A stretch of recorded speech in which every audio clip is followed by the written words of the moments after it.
Lionel স্ক্যালোনির সবচেয়ে বড় গুণ, তিনি দল নির্বাচন করেন প্রতিপক্ষের শক্তিমত্তা যাচাই করে। আলজেরিয়ার বিপক্ষে বিশ্বকাপের ওপেনিং ম্যাচে যখন মাঠে নামার প্রস্তুতি নিচ্ছে আর্জেন্টিনা, তখনও এই মাস্টার মাইন্ডে মস্তিষ্কে ঘুরপাক খাচ্ছে ঠিক সেই বিষয়গুলো।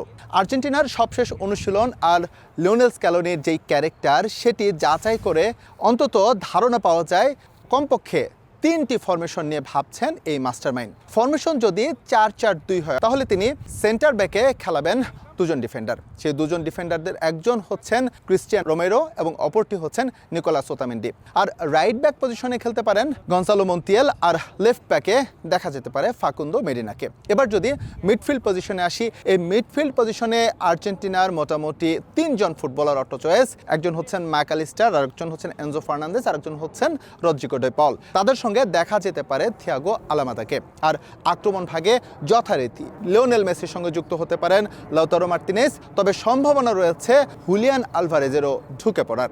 এবার যাই, আর্জেন্টিনা যদি 4-3-3 ফরমেশনে স্কোয়াড সাজায়, তাহলে কেমন হবে এই দলটা?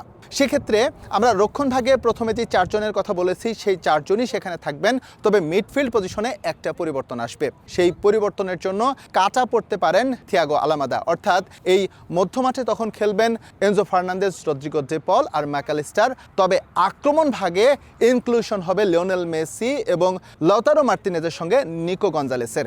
সেই ক্ষেত্রে শুরুর একাদশে যদি হুলিয়ান আলভারেজ ঢুকে যান, তাহলে কিন্তু অবাক হওয়ার মতো কিছুই থাকবে না। তবে সবচেয়ে চমকপ্রদ যে বিষয়টি হচ্ছে, আর্জেন্টিনা বিবেচনা করছে আলজেরিয়ার শক্তিমত্তা। আলজেরিয়া সাধারণত ফরওয়ার্ড লাইন এবং মিডফিল্ডে যথেষ্ট শক্তিশালী একটা দল। সেক্ষেত্রে লিওনেল স্ক্যালোনি কিন্তু 3-5-2 এই ফরমেশনেও স্কোয়াড সাজাতে পারেন। সেক্ষেত্রে রক্ষণ ভাগের আগের যে সমীকরণ বা আগের যে ফুটবলারগুলো ছিলেন, সেটা একেবারেই উলটপালট হয়ে যাবে। অর্থাৎ একজন করে যে লেফট ব্যাক এবং রাইট ব্যাক খেলানোর কথা ছিল, সেটি তখন তিনি খেলাবেন না। তার যেই দুজন সেন্টার ব্যাক নিকোলাস ওতামেন্ডি এবং একসঙ্গে হচ্ছে কুতি রোমেরো অর্থাৎ ক্রিস্টিয়ান রোমেরো, তাদের সঙ্গে ঢুকে পড়তে পারেন লিসান্দ্রো মার্তিনেজ।